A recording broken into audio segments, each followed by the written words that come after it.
ជាបឋមខ្ញុំបាទក៏ដូចជាសមាជិកក្រុមទាំងអស់សូមអនុញ្ញាតគោរពនិងជម្រាបសួរពុកម៉ែបងប្អូនដែលបានតាមដានទស្សនាវីដេអូមួយនេះផងដែរថ្ងៃនេះពួកយើងទាំងអស់គ្នាបានមកដល់ទីតាំងផ្ទាល់របស់ប្រាសាទនាងខ្មៅដើម្បីសិក្សាស្វែងយល់ក៏ដូចជាស្រាវជ្រាវអំពីប្រាសាទនេះចង់ដឹងថាប្រាសាទនាងខ្មៅមានប្រវត្តិការកសាងរឿងព្រេងស្ថាបត្យកម្មស្ថានភាពបច្ចុប្បន្នក៏ដូចជាលក្ខណៈទូទៅរបស់ប្រាសាទយ៉ាងណានោះ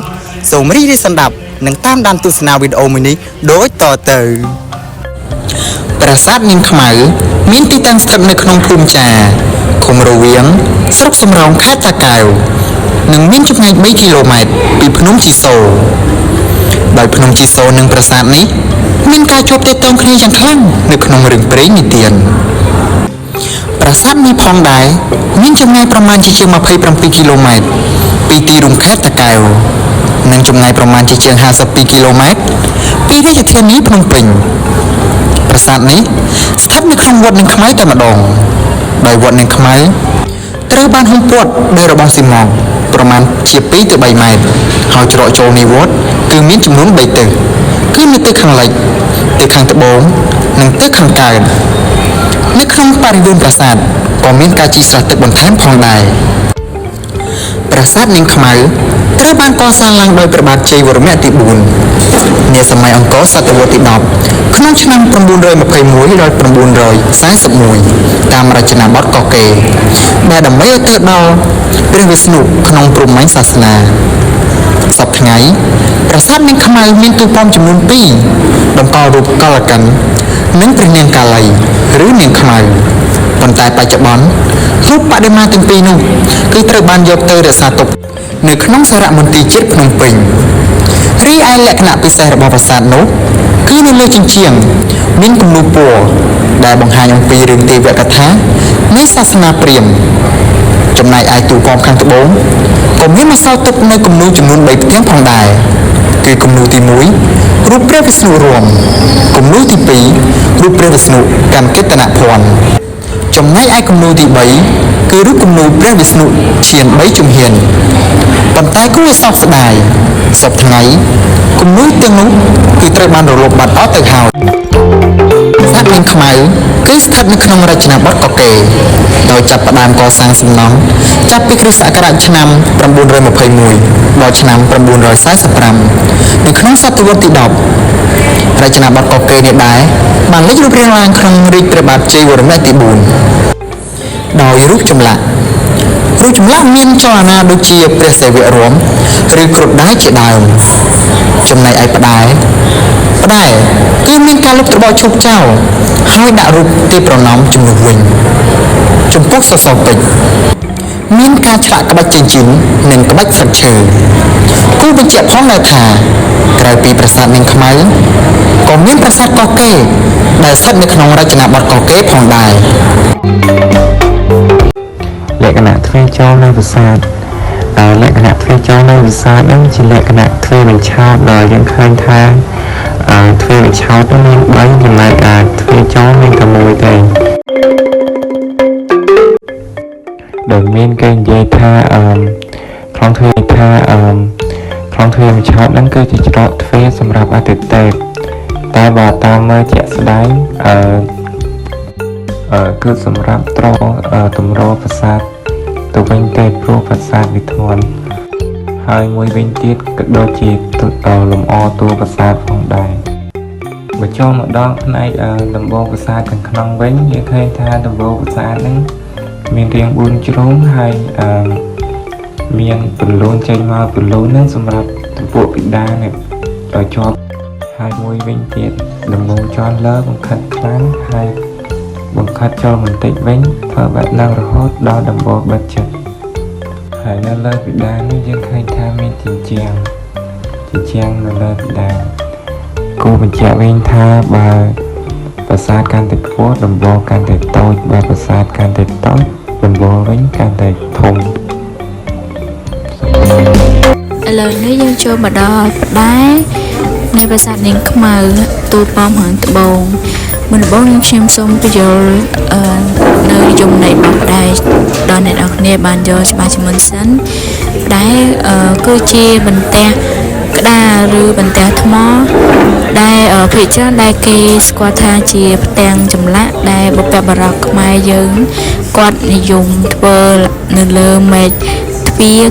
ក្រោមហោជាងនិងទ្រដោយសសរពេជ្រមួយគូហើយផ្តែរនេះដែរក៏គេបានដឹងអំពីអាយុកាលរបស់ប្រាសាទដែរនាងខ្មៅគឺមានទូប៉មចំនួន2ដែលទូប៉មមានទូប៉មខាងជើងនិងទូប៉មខាងត្បូងប៉ុន្តែឥឡូវនេះគឺខ្ញុំសូមលើកយកតែផ្តែរដែលស្ថិតនៅទូប៉មខាងត្បូងប៉ុណ្ណោះទេដោយសារតែផ្តែរដែលនៅទូប៉មខាងជើងហ្នឹងគឺមានលក្ខណៈខូចខាតអស់ច្រើនអញ្ចឹងហើយគឺយើងមិនអាចពិបាកនៅក្នុងការបកស្រាយហើយតាមការស្រាវជ្រាវផងដែរគឺมันមានឯកសារណាបញ្ជាក់ពីផ្តែរខាងជើងថាមានអត្ថន័យបែបណានោះទេចំពោះនេះគឺជារូបពេញរបស់ផ្តែរនៃប្រាសាទទូប៉មខាងត្បូងចូលដល់ដំបូងគេគឺសូមអ្នកនរគ្នាសង្កេតទៅលើស្លឹកឈើកម្រងស្លឹកឈើនេះគឺគេធ្វើឡើងជាលក្ខណៈរាងដូចដងធ្នូសម្រងចុះក្រោមហើយនៅចុងកម្រងមែកឈើនេះគេធ្វើជាក្បាច់រូបមកបែរមុខចេញដោយខ្ជាក់នាគសម្រាប់រូបមកនេះដែរគឺជាសត្វមកសមុទ្រដែលមានមាត់ក្រពើមានប្រម៉ៃដំរីនិងមន្ទាកតុយត្រីសត្វមកនេះគឺទទួលឥទ្ធិពលពីឥណ្ឌាកាលនៅឥណ្ឌាបុរាណគេនិយមមកនេះខ្លាំងហើយចូលម្ដងកន្លែងកម្រងមែកឈើដែលមានរាងដូចអង្កត់ធ្នូនេះគឺសូមឲ្យអ្នកគ្នាអង្កេតទៅលើកន្លែងក្បាច់របស់គេនេះដែលគេបានឆ្លាក់ជាក្បាច់រាងដូចថ្នាំងអំពៅហើយក្បាច់ថ្នាំងអំពៅនេះដែរគឺមានក្បាច់ប្រភេទជាដូចផ្កាច័ន្ទហើយនៅចន្លោះផ្កាច័ន្ទមើលទៅចេញជាក្បាច់រាងត្រីកោណ4ទល់គ្នាអញ្ចឹងហើយនៅពេលដែលស្លឹកឈើរាងត្រីកោណ4ទល់គ្នានេះវាបានបង្កើតជាចេញជាសញ្ញាគុណហើយក្បាច់ថ្នាំងអំពៅបែបនេះដែរគឺវាស្ថិតនៅក្នុងសតវត្សទី9ដល់ទី10តែប៉ុណ្ណឹងក្រុមមុខបបកានេះគឺគេបានឆ្លាក់ជាក្បាច់ស្លឹកឈើរាងត្រីកោណសម្រងចុះក្រោមនិងគេបានធ្វើជារូបទេពផុសចេញជាផ្កានឹងតែម្ដងហើយនេះក៏បន្តចេញពីព្រះគោផងដែរមិនថាព្រះគោទេទោះបីរចនាបាក់ខែងក៏យើងមើលឃើញមានដែរបន្តមកទៀតយើងទៅមើលនៅផ្នែកខាងលើនៃផ្តែរវិញរូបព្រះកាគឺមានទំហំរាងធំហើយគេធ្វើជាលក្ខណៈព្រះកាខាងមែកឈើហើយព្រះកានេះដែរគឺជាទេពនៃពេលវេលាហើយបើយើងទៅមើលនៅលើក្បាលព្រះកាគឺគេបានឆ្លាក់ជាស្លឹកឈើរាងត្រីកោណបាសឡើងទៅលើដោយគេបានឆ្លាក់ជារូបទេពផុសចំកណ្ដាលរបស់ស្លឹកឈើនោះចូលមកដល់ស្លឹកឈើដែលនៅក្រោមធ្នូក្រោមកម្រងមែកឈើដែលគេបានឆ្លាក់ក្បាច់វារាងដូចជាទំពក់ហើយសម្រងចុះក្រោមហើយក្បាច់ស្លឹកឈើនេះដែរវាមានលក្ខណៈរលាស់ដែលយើងមើលទៅវាដូចមានជីវិតចឹងហើយចូលដល់ចំណុចដែលជាប់នឹងស្លឹកឈើនេះគឺយើងមិនឃើញមានការធ្វើផ្ការរំយោលនោះទេគឺគេបានចំនួនមកវិញគឺចុងស្លឹកឈើដែលទាំងអស់នេះបន្តមកពីរចនាបថព្រះគោចូលមកដល់ចំណុចខាងក្រោមគេបង្អស់នៃផ្តែរនេះគឺយើងសង្កេតឃើញថាមិនឃើញមានក្បាលសសរនោះទេគឺបានចំនួនមកវិញគឺកម្រងការឈុកជាជួរតែមានន័យថាគេបានធ្វើជាក្បាច់ជាកម្រងការឈុកពីចុងម្ខាងទៅចុងម្ខាងនៅត្រង់ចំណុចនេះគឺវាស្ថិតនៅក្នុងរចនាបថកោះកេរចំតែម្ដងបើសិនរចនាបថបាក់ខែងរចនាបថព្រះគោគឺនៅមានក្បាលសសរប៉ុន្តែរចនាបថកោះកេរនេះគឺមិនមានក្បាលសសរនោះទេឥឡូវនេះគឺខ្ញុំសូមបំបែអារម្មណ៍អ្នកនរគ្នាមក សង្កេតទៅលើទៅមើលនឹងស្លឹកឈើនៅលើកម្រងមែកឈើនេះម្ដងគឺគេបានឆ្លាក់ជាក្បាច់ស្លឹកឈើរាងដូចអំពក់ប៉ុន្តែបះឡើងទៅលើវិញហើយបន្ទាប់មកនៅតាមក្បាច់ស្លឹកឈើនេះគេបានឆ្លាក់ជារូបទេពហើយរូបទេពនេះដែរផុសចេញមកផងដែរហើយខ្ញុំក៏សូមបញ្ជាក់បន្តិចនៅលើក្បាលរបស់ព្រះកាគឺវាមានលក្ខណៈដូចស្លឹកឈើដែរដែលស្ថិតនៅខាងក្រោមមាត់ព្រះកាដែលគ្រាន់តែស្លឹកឈើនៅលើក្បាលព្រះកាមានទំហំធំជាងស្លឹកឈើនៅលើគេបង្អស់នៃផ្តែរយើងឃើញមានរូបបដិមាមួយជួរដែលមានទំហំតូច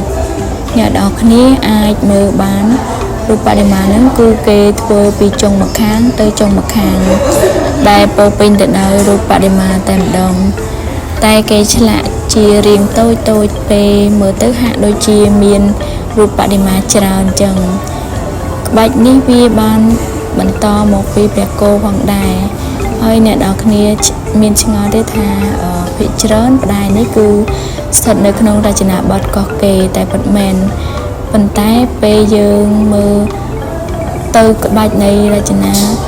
ក្បាច់រូបដូចជាកម្រងមែកឈើស្លឹកឈើវាសុទ្ធសឹងតែស្ថិតនៅក្នុងរចនាបថព្រះគោឥឡូវនេះយើងក៏លេខមកមើលសសរពេជ្រនៃប្រាសាទនាងខ្មៅវិញម្ដងយើងឈរពីមុខប្រាសាទនឹងឃើញ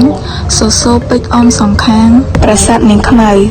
ប្រាសាទនាងខ្មៅនេះផងដែរគឺលេចរូបរាងនៅសតវត្សទី10ក្នុងព្រះរាជព្រះបាទជ័យវគ្គមិទេពទី4នៅដើមសតវត្សទី10ដែលបន្តពីរចនាបថព្រះគោនិងរចនាបថព្រះខែងនាងខ្មៅនេះផងដែរបើយើង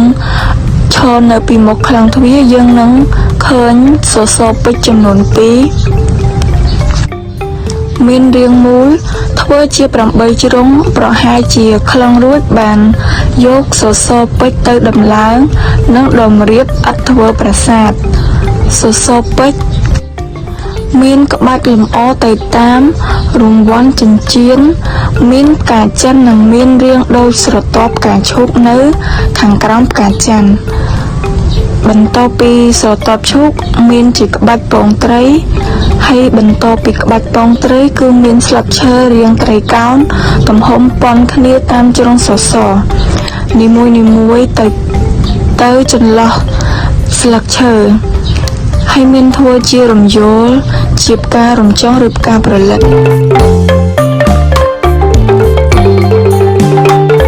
បដិមារបស់ប្រាសាទនាងខ្មៅគឺបដិមាគឺមានចំនួន2បដិមាប្រុសនិងបដិមាស្រីហើយបដិមាប្រុសដែលមានឈ្មោះថាហយគ្រាវជាអវតាររបស់ព្រះវិស្ណុដែលមានក្បាលជាសេះនិងមានដួលខ្លួនជាមនុស្សប្រុសមកុដមានការធ្វើជាកញ្ចាំងតូចពោកចេញមកខាងក្រៅតាមឯក្បង់មុខឃើញថាមានការបន្ថែមក្បាច់ច្រើនជាងមុន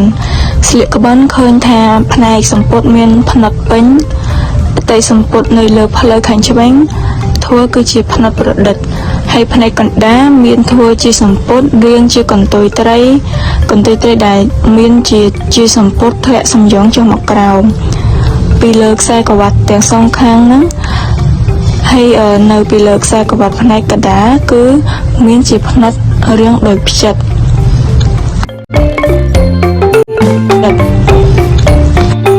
បដិមាទេពស្រីវិញគឺគេហៅថាព្រះនាងលក្ស្មីរចនាបថវិញគឺរចនាបថកោះកេរនៅដើមសតវត្សទី10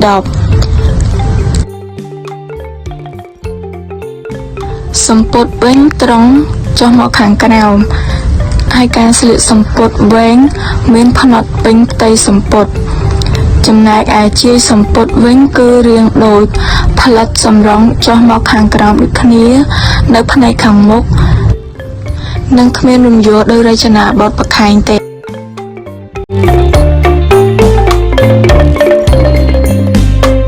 ជាមនុស្សក៏មានអំណាចរឿងព្រេងនិទានមួយដែលជាប់ពាក់ព័ន្ធនឹងវត្តប្រាសាទនាងខ្មៅនេះក្នុងអតីតកាលយូរទៅហើយមានស្ដេចមួយអង្គព្រះនាមទ្រង់ ព្រះបាទសូរ្យវង្ស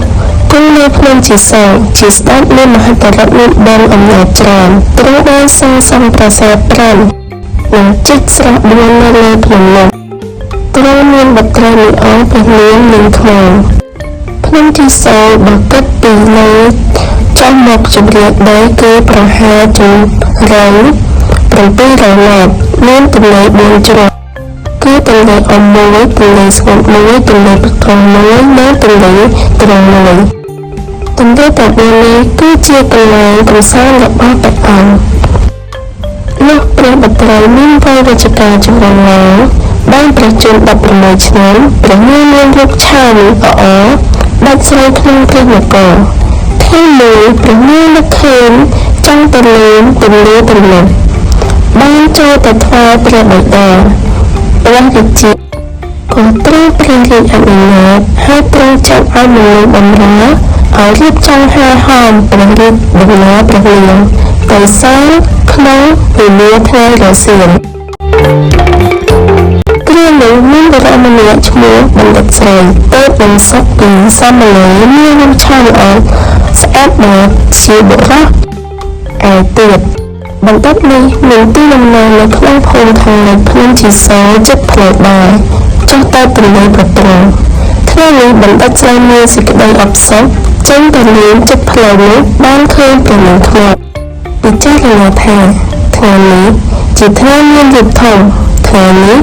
ហើយខ្ញុំបានជួបស្ត្រីគ្រប់វគ្គដែលមានអធិការ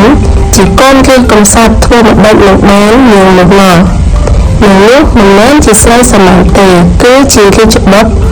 របស់ស្ដេចសក្តិធ្នសោះបណ្ឌិតស្រីចេះតែស្រីធម្មតាខ្លាំងណាស់គិតថានឹងចូលស្ដីតាមច្បាប់ក៏ខ្ពន់សមនឹងប្រព្រឹត្តខុស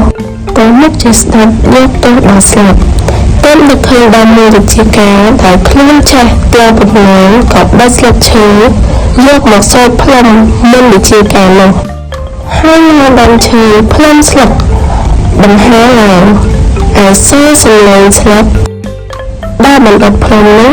ទៅចុចចំបេះដូងព្រះនាងនោះព្រះនាងក៏ភ័ន្តភានស្វែងដីលោកភ្នាក់ឡើងគិតថាអធិការកូនស្ដេចធ្លាប់ស្ដាប់ភ្លេងសូត្រតន្ត្រីសព្វថ្ងៃដែលនោះភ្លេងអ្វីធ្វើចិត្តឯងឲ្យស្លាប់ដូចសំឡេងស្លាប់ឲ្យសោះព្រះនាងសម្ចឹងគិតយូរទៅសំឡេងនោះរត់ទៅពីរោះឡើងលោកព្រះនាងទៅដល់ជួបលោកឆាមកដល់នោះក៏រត់ទៅលើសេចក្តីប្រតិបត្តិខ្លាំងណាស់បានសាកសួរសន្ទនាគ្នាទៅវិញទៅអ្នកទាំងពីរក៏បាត់និយាយមកថាថ្ងៃក្រោយឲ្យយើងមកជួបគ្នាម្ដងទៀតហើយក៏បែកគ្នារៀងខ្លួនទៅថ្ងៃក្រោយមកព្រះនាងចូលលាព្រះរាជាម្ដងទៀតព្រះរាជាក៏ទ្រង់អនុញ្ញាតឲ្យព្រះនាងទៅក៏ចាប់បំរើហៅហៅជួយដូចសពនោះដែរលោកព្រះនាងក៏ទៅកន្លែងនោះព្រះនាងនិយាយប្រាប់បរិវារថាអ្នករាល់គ្នាត្រូវឈប់ចាំខ្ញុំមានភារកិច្ចទៅលោកបន្តិចនិយាយហើយព្រះនាងក៏សម្ដៅទៅកន្លែងបណ្ឌិតស្រីលោកបានជួបគ្នាហើយអ្នកទាំងពីរក៏សម្រេចសេចក្តីប្រាថ្នារបស់ខ្លួនពួកបរិវារសង្ស័យក៏មកមើលឃើញអត្តកិរិយាមិនល្អក៏ភ័យភិតភាំងខ្លាចក្រែងស្ដាប់យកទោសដល់ជីវិតពួកបរិវារក៏បានយករឿងនោះមកទូលថ្វាយស្ដេចទ្រង់ខ្ញាល់ខ្លាំងក៏យកពុជឃាតប្រាប់ថាយកកូនឯងទៅសម្លាប់ឲ្យឆាប់ព្រះអគ្គមហេសីជាព្រះបិតាទ្រង់ក្រាបទូលសូមព្រះរាជាទៀងទួតែស្វាមីថាសូមពិចារណាទ្រង់មេត្តាដល់ព្រះរាជាទៀងទួបានកូនយើងតាមវិភពសូមព្រះអង្គគង់សម្រាប់អីគ្រាន់តែបំបោបានចេញពីទីនេះចុះសូមព្រះអង្គអនុញ្ញាតឲ្យទៀងស្ដេចទ្រង់អនុញ្ញាតឲ្យតាមសំណុំពរព្រះមេត្តាស្ដេចទ្រង់បង្គាប់ឲ្យសាងសង់ប្រាសាទពីនៅខាងលិចភ្នំជាសង្ឃចម្ងាយ លោកពីព្រះដំណាក់រួចហើយស្ដេចបានគាត់ឯងនាំព្រះនាងថ្មីទៅនៅប្រាសាទនោះក៏ជាប់ជាឈ្មោះហាងរហូតមកដល់សពថ្ងៃនេះថាប្រាសាទនឹងថ្មី តែបើយើងងាកមកមើលសិលាចារឹកដែលនៅជាប់ទៅនឹងក្លោងទ្វារ5ប្រាសាទវិញគឺជាសិលាចារឹកខាលេខ35ដែលចុះកាលបរិច្ឆេទប្រហែលជាសតវត្សទី10ហើយសិលាចារឹកនេះមានចំនួន10បន្ទាត់ជាភាសាសំស្ក្រឹតក្នុងនោះមានពាក្យស្លោកចំនួន8ស្លោកតែបើយើងរៀបរាប់អំពីអត្ថន័យនៅក្នុងសិលាចារឹកនេះវិញគឺវាបានបង្ហាញអំពីកិច្ចបង្គំវន្ទាចំពោះព្រះវិស្ណុដែលក្រោមរូបភាពជាព្រះស្រីលោកនាគដែលមានព្រះកិត្តិនាមល្បីល្បាញហើយមួយវិញទៀតក៏បានរៀបរាប់អំពីព្រះបាទជ័យវរ្ម័នទី4ដោយបញ្ជាក់អំពីឆ្នាំរបស់ទ្រង់ដែលបានសោយរាជ្យដែលត្រូវទៅនឹងគ្រិស្តសករាជ928ហើយក្នុងនោះក៏បានរៀបរាប់អំពីភាពអង់អាចក្លាហានរបស់ព្រះអង្គនៅក្នុងសមរភូមិនិងមួយវិញទៀតក៏បានបង្ហាញអំពីការទទួលយកព្រះនាងលក្ស្មីមកពីការកូរយកសមុទ្រទឹកដោះយកទឹកអមរិតផងដែរ 2016 នៃពេលបច្ចុប្បន្ននេះប្រាសាទនេះខ្មែរត្រូវបានគេជួសជុលទាំងផ្នែកខាងក្នុងនិងផ្នែកខាងក្រៅរួមមានបន្ថែមថ្មដីឥដ្ឋពង្រឹងផ្នែកនិងសសរពេជ្រជាដើមតាមសេចក្តីសន្និដ្ឋានមុនការស្ថាបនាប្រាង្គប្រាសាទទាំងពីរនេះគឺប្រហែលជាមានប្រាសាទចាស់មួយរួចទៅហើយតែក្រោយមកទៀតដោយសារប្រាង្គប្រាសាទទាំងពីរនោះមានការបែកបាក់រំលំអស់ទើបចំណេះក្រោយមកមានព្រះរាជាឬមន្ត្រីធំៗផ្សេងនឹងមកស្ថាបនាប្រាង្គប្រាសាទនេះជាថ្មីម្ដងទៀតដែលមានប្រាង្គពីរនៅលើនិងសាងសង់ក្បែរទីតាំងប្រាសាទបុរាណចាស់នេះដដែលគ្រាន់តែមានការបន្ថែមបន្ថយគ្រឿងលំដាប់បន្តិចបន្តួចតែប៉ុណ្ណោះ